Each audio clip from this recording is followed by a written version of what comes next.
Hariom Hariom academy YouTube channel पे आपका स्वागत है। जब बच्चा 11th क्लास में जाता है तो उसको केमिस्ट्री समझ में नहीं आता, कारण कि उसको फंडामेंटल्स नहीं पता होता है। फंडामेंटल्स होता क्या है, इसी यही पता करने में उसका साल बीत जाता है, फिर वो 12th क्लास में होता है। उसके बाद भी उसको नहीं पता चलता है कि फंडामेंटल्स क्या होता है। जब उसको फंडामेंटल सीखना चाहिए तब तक उसको पता नहीं रहता है, फिर साल गुजर जाता है, फिर वो कॉम्पिटिटिव एग्जाम में नहीं निकल पाता और जो अपना एग्जाम तो नहीं बोर्ड एग्जाम भी अच्छा नहीं कर पाता। तो हम आपको ये बात बताएंगे कि 11th क्लास में आपको पढ़ना क्या है, सबसे इंपॉर्टेंट चैप्टर्स क्या है, सबसे इंपॉर्टेंट ये जानिए, और उसका 12th क्लास में क्या इंपॉर्टेंस है तो आप रिलेट कर पाइएगा। जैसे देखिए आपका 11th क्लास का जो चैप्टर्स है आपका basic principles of physical chemistry, पहला चैप्टर है basic principles of physical chemistry, physical chemistry. दूसरा है एटॉमिक स्ट्रक्चर, तीसरा है periodic table,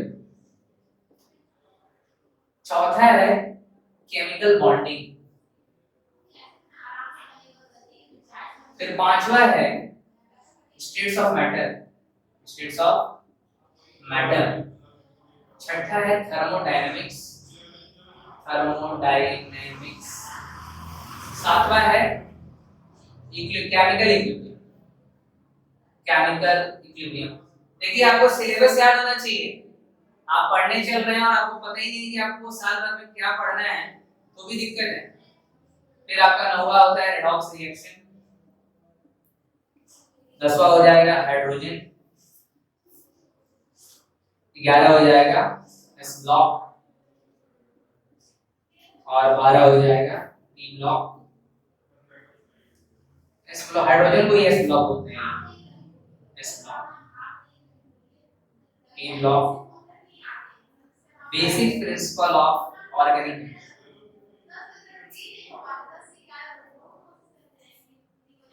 organic chemistry, 13 hydrocarbon और 14 इन्वायरमेंटल केमिस्ट्री।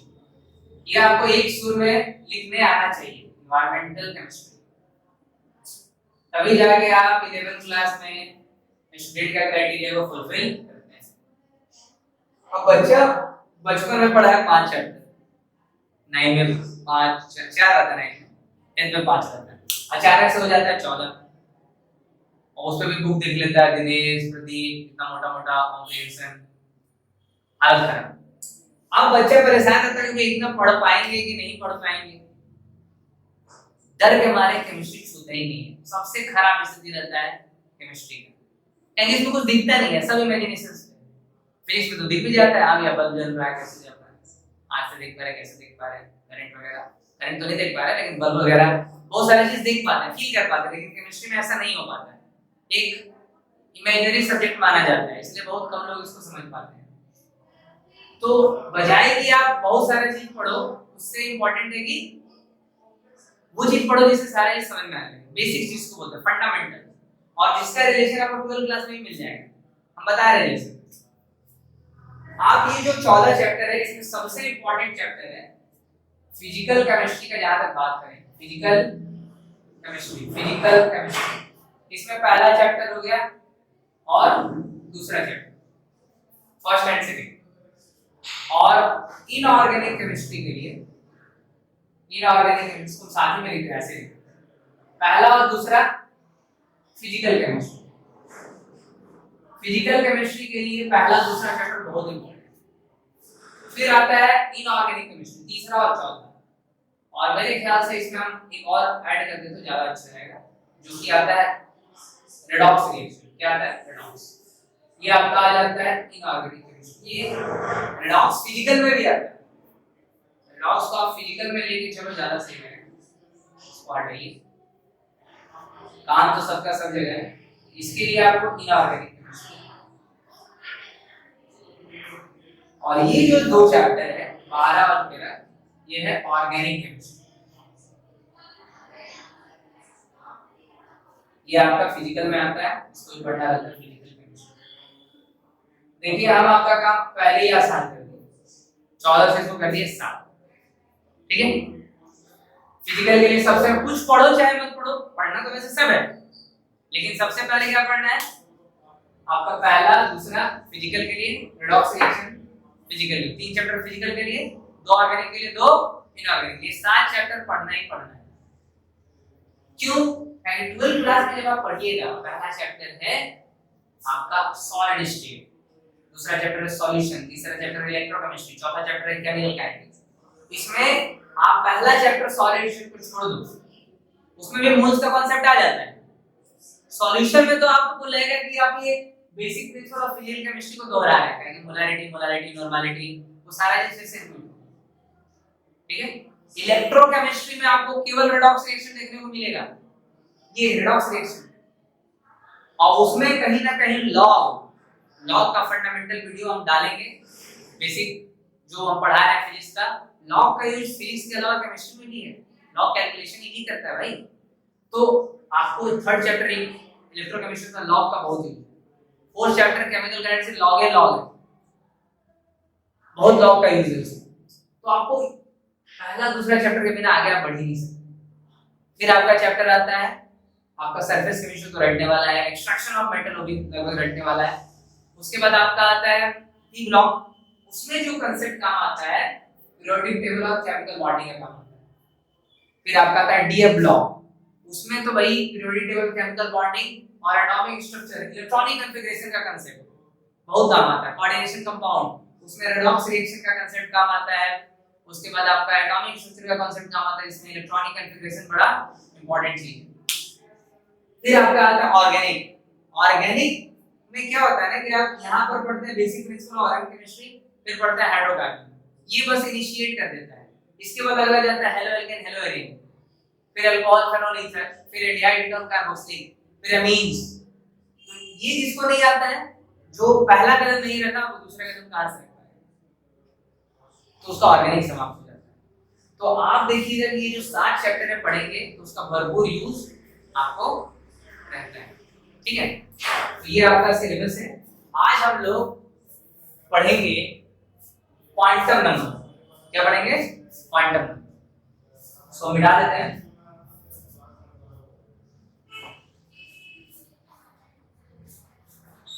क्वांटम नंबर बहुत ही आसान टॉपिक है और इसका बेस जुड़ा हुआ है इलेक्ट्रॉनिक कॉन्फ़िगरेशन से। आप लोग पढ़े हैं लेकिन आपको कोई जानकारी नहीं। क्वांटम नंबर देखिए, एटम के अंदर जो इलेक्ट्रॉन होता है ना, उसके बारे में कंप्लीट डिटेल्स यदि आपको देना है तो आप क्वांटम नंबर से दे सकते हैं। जैसे आपका कंप्लीट एड्रेस है, हम बोले आप 4 चीज ऐसा बताओ जिससे हम आपके घर पहुंच सके, एकदम बस 4 चीज बोलना है। तो सबसे पहले आप बोलेगा हाउस नंबर, ऐसे बोलेगा हाउस नंबर मान लेते हैं 10 लेंगे। फिर बोलेंगे भाई आप रहते हैं जमशेदपुर में, उसके बाद जिला आप बता दिए डिस्ट्रिक्ट को, उसके बाद झारखंड लिख दिए। लेकिन सबसे इंपॉर्टेंट आप पिन कोड है 831016831100, तभी आपका घर पहुंचे। 4 इंफॉर्मेशन, 4 नंबर्स जो एटम के अंदर इलेक्ट्रॉन्स के बारे में सारा जानकारी देते हैं, that is called quantum number. The set of 4 numbers which describes all the important information about electrons in an atom is called quantum numbers। बात समझ में आ रहा है? क्वांटम नंबर 4 है, एटम के अंदर जो इलेक्ट्रॉन्स हैं उनके बारे में सारी जानकारी मिलती है। देखिए पहला क्वांटम नंबर है principal quantum number, principal quantum number एन7। दूसरा है एजीमुथल क्वांटम, एजीमुथल क्वांटम। और तीसरा है मैग्नेटिक क्वांटम नंबर, ये आपका एम से लिखते हैं। और चौथा है स्पिन क्वांटम नंबर, इसको लिखते हैं एमएस, ठीक है। क्लियर है? देखिए प्रिंसिपल क्वांटम नंबर के बारे में पढ़ते हैं, बहुत ही मजेदार चीज है ये। सीख गए तो मतलब कॉन्फ़िगरेशन लिखने आ गया। देखिए n का जो वैल्यू होता है, n का वैल्यू होता है 1 to infinity, 1 2 3 4 number of cells, cell को रिप्रेजेंट करता है। इसको सेल, हिंदी में इसको बोलते हैं कक्षा। न्यूक्लियस के चारों ओर वृत्ताकार पथ जिसमें इलेक्ट्रॉन घूमते रहते हैं, सेल, ठीक है। और ये जो n है इससे आपको एनर्जी के बारे में जानकारी मिलता है और साइज के बारे में। इसका आप एक फार्मूला देखो, तो z² / n² इलेक्ट्रॉन वोल्ट, इसके बारे में टॉपिक में पढ़ेंगे हम बोर मॉडल में, ये चीज निकल के आएगा। अभी समझिए कि n से आप एनर्जी पता कर सकते हैं इलेक्ट्रॉन, ठीक है। आप साइज भी पता कर सकते हैं, 0.529 500 0.529 देख लीजिएगा यूनिट n² / z, ठीक है। n क्या होता है, 1 से लेकर इंफिनिटी होता है। n किसको रिप्रेजेंट करता है, सेल को। n से आप एनर्जी पता कर सकते हैं और रेडियस पता कर सकते हैं, ठीक है। अब देखिएगा spin quantum, sorry mutual quantum, mutual quantum number, जिसको हम L से डिनोट करते हैं। ये जो होता है n का जो L का जो वैल्यू होता है 0 से लेके n - 1 होता है, 0 से लेके n - 1, मतलब मान लो n का वैल्यू 1 है, L का वैल्यू क्या होगा 0, n का वैल्यू 2 है, L का वैल्यू क्या होगा 0 और 1, n का वैल्यू 3 है, L का वैल्यू क्या होगा 0 1 और 2, क्लियर। अब देखिए ये जो है सबसेल को रिप्रेजेंट करता है, इसको सबसेल आप पढ़ेंगे S P D F G बहुत सारे चीजें सबसेल इसको बोलते हैं। और ये आपका शेप के बारे में बताता है, शेप, और बाकी ये काफी है। इसमें एक आप टेबल ध्यान रखिए, शेप ऑफ ऑर्बिटल, L का वैल्यू है और ये है सबसेल। L यदि 0 है तो सबसेल होता है S, L1 है तो सबसेल होता है P, और 2 है तो सबसेल होता है D, और 3 है तो सबसेल होता है F। L0 S subshell, L1 P subshell, L2 D subshell, L3 F subshell, clear बात। ये ध्यान रखिए, अगर हम बस आपको जानकारी दे रहे हैं फिर इसको यूज करके लिखेंगे पूरा चीज क्लियर हो जाएगा, ध्यान से सुनिए। अब आता है मैग्नेटिक क्वांटम, मैग्नेटिक क्वांटम ये होता है m, ये जो है इसका वैल्यू जो होता है -L से +L, -L से +L, ठीक है। और ये ऑर्बिटल को रिप्रेजेंट करता है, किसको, ऑर्बिटल को रिप्रेजेंट करता है। इसका हमको ऑर्बिटल्स के बारे में जानकारी, ठीक है। और ये ओरिएंटेशंस बताता है, orientation of orbital in space, orientation है तो ज्यादा हमको डिटेल्स में पढ़ेंगे इसके बारे में। अभी मेरे को मेन मकसद है कि हम आपको इलेक्ट्रॉनिक कॉन्फ़िगरेशन का बेसिक तक ले जाएं, ठीक है, ताकि आपको उसको लिखने हैं। अब आता है स्पिन क्वांटम, स्पिन क्वांटम ये होता है ms, ऐसे भी लिखते हैं। इसका एक वैल्यू होता है +½ जो क्लॉकवाइज को बताता है, और एक -½ होता है जो एंटी क्लॉकवाइज को बताता है। अभी आप ये थोड़ा सा जानकारी लीजिए, आप इसको यूज करते हैं तुरंत सारा चीज समझ में आ जाएगा, ठीक है। ध्यान से देखिए, हम लिए n का वैल्यू 1, n का वैल्यू 1 से लेके इंफिनिटी तक हो सकता है। अब l का जो वैल्यू आएगा क्या आएगा 0 से लेकर n - 1, 0 से लेकर क्या आ जाएगा 0 आ जाएगा, क्या आ जाएगा 0 to 0। अरे n का वैल्यू 1 है, l का वैल्यू 0 है, मतलब आप ये बात ध्यान रखिए l का वैल्यू हमेशा, इसका वैल्यू l का वैल्यू n से हमेशा एक कम ही होता है। यदि कहीं बराबर लिखा हो तो गलत है, l का वैल्यू n से हमेशा एक कम ही होता है, ध्यान रखिएगा। L 0 हो गया। अब देखिए m का वैल्यू क्या आएगा बाबू, m का वैल्यू जो है -L से +L, -L से तो -0 से +0 क्या होगा 0, और एक स्पिन क्वांटम नंबर जो ms है वो आपका +½ हो सकता है और -½ हो सकता है। ये क्लॉकवाइज को रिप्रेजेंट करता है और ये एंटी क्लॉकवाइज। अब देखना ये सेल को रिप्रेजेंट करता है, किसको, सेल, पहला सेल इलेक्ट्रॉन एटम के अंदर पहला सेल में है, इलेक्ट्रॉन एटम के अंदर पहला सेल में, और सबसेल कौन सा है L0 S सबसेल। L0 मतलब S subshell, S subshell. L0 मतलब एस, यहाँ कौन सा सबसेल है भाई? एस सबसेल, ठीक है। अब M0, M वैल्यू कितना है? 1 और वाइटल कितना है? 1। M का जितना वैल्यू होगा और वाइटल्स का नंबर भी उतना ही होगा। M0 किसको रिप्रेजेंट कर रहा? और वाइटल्स, ठीक है। अब देखो ये जो है प्लस आप बता रहा कि हम क्या बताएं, न्यूक्लियस है, उसके चारों ओर क्या है? सेल। न्यूक्लियस के चारों ओर सेल में इलेक्ट्रॉन है, तो सवाल होगा कि सेल में कहां है? तो सवाल का आंसर है सबसेल में। अब सवाल है कि सबसेल में कहां है? तो बोलेगा ऑर्बिटल में। कहां? ऑर्बिटल में। तो सेल के अंदर होता है सबसेल, सबसेल के अंदर होता है ऑर्बिटल, और ऑर्बिटल के अंदर होता है इलेक्ट्रॉन। और एक इलेक्ट्रॉन क्लॉकवाइज होता है और अगला होता है एंटी क्लॉकवाइज, ठीक है। तो यहां से पता चला कि जब 1 होगा तो ये होगा 0। एस सबसेल, क्या subshell? S subshell. S subshell में ऑर्बिटल कितना होगा? a। कितना? 1। काहे के m का जितना वैल्यू लिख दे क्या? m का जितना वैल्यू होगा, m का जितना वैल्यू होगा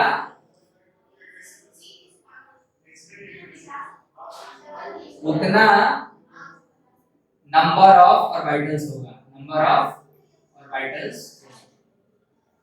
m का वैल्यू 0 है, एक वैल्यू तो है, तो ऑर्बिटल्स कितना होगा? 1, ठीक है। तो s में कितना ऑर्बिटल होगा? 1। आगे करें, ये और समझिए। n का वैल्यू लेनी है 2, l का वैल्यू क्या आएगा? 0 आएगा। और क्योंकि हम बोले ना 0 से लेकर कितना तक हो सकता है? n से 1 कम। n का वैल्यू 2 है, n का वैल्यू है 2, l का वैल्यू क्या होगा? 0 होगा और 1 होगा। l का वैल्यू 0 और 1 होगा क्योंकि n का वैल्यू कितना है? 2 है। तो ये जो 0 है, 0 किसको रिप्रेजेंट कर रहा है? s subshell. किसको? s सबसेल, ठीक है। और देखिए 0, l का वैल्यू 0, s 1 मतलब p, 1 मतलब p सबसेल, क्लियर। अब ध्यान से देखिए, अब l 0 है, इसके लिए m का वैल्यू क्या है? 0 है। और ये जो है इसके लिए m का वैल्यू आएगा -1। कहां गया? -1 टू प्लस l, -1, 0 और 1। l का वैल्यू जब 0 है, s सबसेल है, तो m का वैल्यू आया 1 और यहां पे कितना वैल्यू आया? 3। तो कितना ऑर्बिटल हो जाएगा? 3। तो s में 1 ऑर्बिटल, p में 3 ऑर्बिटल, क्लियर। और आपको पता है कि एक ऑर्बिटल में मैक्सिमम कितने इलेक्ट्रॉन रह सकता है? 2। एक ऑर्बिटल में मैक्सिमम कितने इलेक्ट्रॉन रह सकता है? 2। ये बोले हैं पॉलीज एक्सक्लूजन प्रिंसिपल हम लोग पढ़ेंगे। ऐसा बोले हैं कि एक ऑर्बिटल में मैक्सिमम कितने इलेक्ट्रॉन रह सकता है? 2। आप ऐसा समझ सकते हैं एक बेड पे मैक्सिमम, मतलब एक नॉर्मल सा बेड में 2 आदमी से ज्यादा नहीं सो सकते, सिंपल सा बात। या आप सीट का देख लो, बस में वगैरह में सीट होता है तो मैक्सिमम कितना? 2 आदमी मैक्सिमम आराम से। अब देखिए m, तो या टोटल नंबर ऑफ ऑर्बिटल्स की बात करें तो कितना हो गया? s में 1 हो गया, p में 3 हो गया, टोटल कितना हो गया? 4। 4 को डब्बा दिख रहा है, 4 को बोगी दिख रहा है। अब इसके लिए भी ms का वैल्यू जो होगा एक प्लस हाफ होगा और एक माइनस हाफ, और सब में वैसे ही होगा, ठीक है। आप देखिए n का वैल्यू हम कर दिए 3, l का वैल्यू बताओ 0, 1 और 2। अब देखिए 0 किसको रिप्रेजेंट करेगा? s subshell. अब समझ में आ रहा होगा, 1 p और 2 d, 2 किसको रिप्रेजेंट करेगा? d subshell. अब ध्यान से देखिए, इसके लिए m का वैल्यू क्या आएगा? 0 आएगा, -1 0, और इसके लिए बताएगा फिर -2 -1 0 1 2। बोल रहा है यार, ठीक है। -2 -1 0 और 1 2। तो इसमें s में कितना ऑर्बिटल? 1 ऑर्बिटल, p में कितना ऑर्बिटल? 3 ऑर्बिटल, p में कितना ऑर्बिटल? और d में हो गया 1 2 3 4 5, क्लियर? 5 ऑर्बिटल, ठीक है। एक ऑर्बिटल में मैक्सिमम कितना इलेक्ट्रॉन रह सकता है? 2। तो s में मैक्सिमम कितना इलेक्ट्रॉन रह सकता है? 2। p में मैक्सिमम 6, d में मैक्सिमम 10। एक ऑर्बिटल में कितने इलेक्ट्रॉन? 2, ठीक है। क्लियर जा रहा है? एक ऑर्बिटल क्लॉकवाइज रहेगा, अगला कैसा रहेगा? Anti clockwise. एक क्लॉकवाइज है, एक कंफ्यूजन हो रहा तो आप देख लो, एक ऐसे रहेगा और एक ऐसे, क्लॉकवाइज एंटी क्लॉकवाइज, क्लॉकवाइज ऐसे घूमेगा और एक ऐसे, इलेक्ट्रॉन एक ऐसे क्लॉकवाइज और एक एंटी क्लॉकवाइज। अब एक और करा देते हैं, पूरा कंफ्यूजन क्लियर हो जाएगा। n का वैल्यू होगा 4, ठीक है। l का वैल्यू बताओ 0 1 2 और 3। पूरा कांसेप्ट क्लियर हो गया हो, जो यहां से लेके यहां तक लिखे हैं। तो आप देखो m का, अब 0 किसको रिप्रेजेंट कर रहा है, s को, 1 p को, 2 d को, 3 f को। यदि 4 हो जाएगा तो g आ जाएगा, 5 आ जाएगा तो h आएगा। इसका ABCD चल रहा है, इसके बाद G H I J K L M N P जो भी है ABCD। फिर बताओ अब m का वैल्यू क्या होगा, इसके लिए 0 होगा, इसके लिए m का वैल्यू क्या होगा, एक ऑर्बिटल, इसके लिए कितना हो जाएगा, 3 होगा ना। p के लिए 1 2 -1 0 1, और d के लिए बताओ 1 2 3 4 5 -2 -1 0 1 2, और इसके लिए क्या हो जाएगा 7 1 2 3 4 1 2 3 1 2 3 4 5 6 7। क्लियर। इसका क्या वैल्यू होगा, 3 है ना, -3 -2 -1 0 1 2 3, ये आपका है। क्लियर बात यहां तक। तो ये चारों पॉइंट हम लोग यूज करेंगे, ठीक है। अब हम लोग यहाँ पे एक चीज देखेंगे, कुछ लॉज हैं उसको पढ़ लेते हैं ताकि इलेक्ट्रॉनिक कंफिगरेशन लिखने में आसानी हो। पहला है ऑबो प्रिंसिपल, इसका स्पेलिंग कुछ ऐसा है, ऑबो, स्पेलिंग देख लीजिएगा थोड़ा अजीब सा नाम, ऑबो प्रिंसिपल। ऑबो बोला ना कि इलेक्ट्रॉन सबसे पहले उस सेल में जाएगा, उस ऑर्बिटल में जाएगा जिसका एनर्जी सबसे कम होगा, जिसका एनर्जी सबसे कम होगा। तो सवाल आएगा कि कैसे पता चलेगा किसका एनर्जी कम है, किसका एनर्जी ज्यादा है। तो उसके लिए वो दिया n+l, कैसे पता चला, देखिए यहां से वैसा कुछ बना दिया मैंने, 2s 2p 3s 3p 3d, इसके बारे में और अच्छे से पढ़ेंगे हम लोग, 4d 4f 5s 5p 5d 5p 6s 6p 7s 7p, ठीक है। इसमें इलेक्ट्रॉन का फिलिंग सबसे पहले 1s में होगा, फिर 2s में होगा, फिर 2p, फिर 3s, फिर 3p, फिर 4s, 3d, समझा। अरे तलवार घूमने वाला इधर से घूमना है, देख 1s में पहले जाएगा, फिर 2s में जाएगा, फिर 2p में जाएगा, फिर 3s में जाएगा। बच्चा कंफ्यूज बोलता नहीं, 3s नहीं, पहले इधर से जाएगा ना, 2p फिर 3s फिर 3p 4s फिर 3d। बस है ना, ये कैसे बनाया, वो ऐसे बना देखिए। 1s का जो आगे में लिखा हुआ n का वैल्यू किसका है, n का, तो 1s का आप देखो n का वैल्यू 1 है, और s के लिए n का वैल्यू क्या है 0, s के लिए n का वैल्यू है 0, 1 + 0 1 हो गया, 2s का हो गया 2 + 0 2 हो गया, 2p 2 + 1 कितना होगा 3। अब देख रहा है जैसे जैसे n+l का वैल्यू बढ़ रहा है एनर्जी बढ़ रहा है, जिसका सबसे कम उसका एनर्जी सबसे कम, जिसका n+l का वैल्यू कम उसका एनर्जी कम, जिसका n+l का वैल्यू ज्यादा उसका एनर्जी ज्यादा। ठीक तो रहा है, सबसे कम है 1s का, फिर 2s, फिर 3s, फिर किसका 1s 2s, फिर 2p हो गया, फिर 3s 3 + 0। अब मजा आएगा, अब फंसा है दोनों का 3 है, दोनों का क्या है।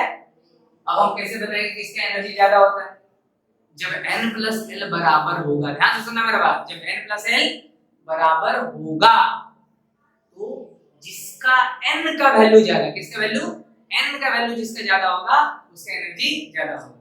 तो किसका n का वैल्यू ज्यादा है 3s का, इसीलिए 3s का एनर्जी ज्यादा है, समझ ना। और इसको एज एग्जांपल याद रखना चाहे तो भैया हमको किसी का घर लूटना है तो पहले गरीब का घर लूटेंगे, अमीर वाला के पास तोप से उड़ा देंगे।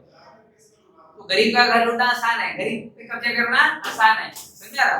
शोषण किसका होता है, गरीब का होता है, इसलिए हमको क्या बनना चाहिए अमीर नहीं, मतलब मजबूत बनना चाहिए फिजिकली मेंटली और पैसा सबसे। तो ये है n+l। अगला भी देख लो, जैसे 3s के बाद 3p है, 3 + 1 कितना होगा 4, 3p के बाद क्या है 4s, फिर कंफ्यूजन क्लियर, 4 + 0 क्या है 4। अब बताओ किसका एनर्जी ज्यादा होगा 4s का, क्योंकि उसका n का वैल्यू ज्यादा है। क्लियर बात? ये सारा चीज हो गया ऑब्बो प्रिंसिपल बोला। अब और एक प्रिंसिपल है polish exclusion principle. Polish exclusion principle, exclusion principle, ठीक है ना? ये कहता है कि no two electron in an orbital can have all four quantum numbers in English ज्यादा हो गया, सिंपल भाषा में बोले कि किसी भी ऑर्बिटल के अंदर जो दो इलेक्ट्रॉन है उनका चारों क्वांटम नंबर कभी भी बराबर नहीं होगा। क्या बोले हम? एक ऑर्बिटल के अंदर जो भी दो इलेक्ट्रॉन है उन दोनों का चारों क्वांटम नंबर कभी भी बराबर नहीं हो सकते। तीन हो सकता है लेकिन चार नहीं हो। देखो कैसे, मान लो ये है आपका 1s, ठीक है? इसमें आप दो इलेक्ट्रॉन डाल दिए, ठीक है? तो ध्यान से देखना, दोनों इलेक्ट्रॉन के लिए इनका वैल्यू क्या है? 1, l का वैल्यू क्या है? 0, m का वैल्यू भी क्या है? 0। लेकिन आप स्पिन क्वांटम नंबर देखो तो ये क्या है? प्लस हाफ है, राइट? हो गया है माइनस हाफ। एक क्लॉकवाइज घूम रहा और एक एंटी क्लॉकवाइज। तो कौन यही बोले एक ऑर्बिटल में मैक्सिमम दो इलेक्ट्रॉन रह सकता है लेकिन दोनों इलेक्ट्रॉन का चार क्वांटम नंबर कभी बराबर नहीं होगा। स्टेटमेंट एनसीईआरटी में लिखा हुआ है, उसको देख लीजिएगा, लिख लीजिएगा। ऑब्बो प्रिंसिपल का भी स्टेटमेंट लिखा हुआ है, electron will start filling according to the increasing order of their energy. Electron उसी में जाएगा कि सबसे पहले जिसका एनर्जी कम होगा, उसके बाद उससे ज्यादा, उससे ज्यादा। अंत में हुंस रूल बड़ा ही मजेदार है। हुंस रूल बड़ा ही मजेदार बोलता है कि जो इलेक्ट्रॉन फीलिंग होगा ना, इलेक्ट्रॉन का फीलिंग वो कैसे होगा?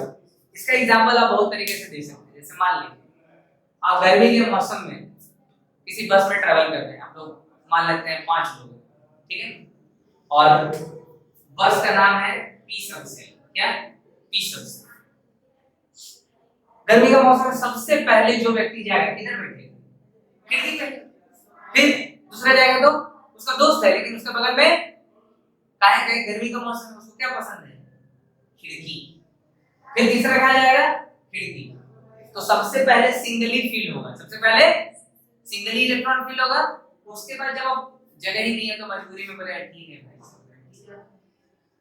5 दोस्त पूरा हो गया। अब कोई बाहर से आके यहाँ छठा व्यक्ति भी आया तो इसके बगल में बैठा। मैक्सिमम 6 लोग बैठ सकते हैं एक ऑर्बिटल में, 2 इलेक्ट्रॉन एक सीट पे, 2 व्यक्ति। और आप ऐसे भी याद रख सकते हैं, कभी भी रेलवे में भी टिकट बुक कराते हैं तो आप लोग क्या करते हैं? स्लीप आप जो खोजते हैं, विंडो सीट खोजते हैं, भैया खिड़की मिलेगा क्या? तो सबको पहले खिड़की पसंद है, दोस्ती वाली बात में, ठीक है?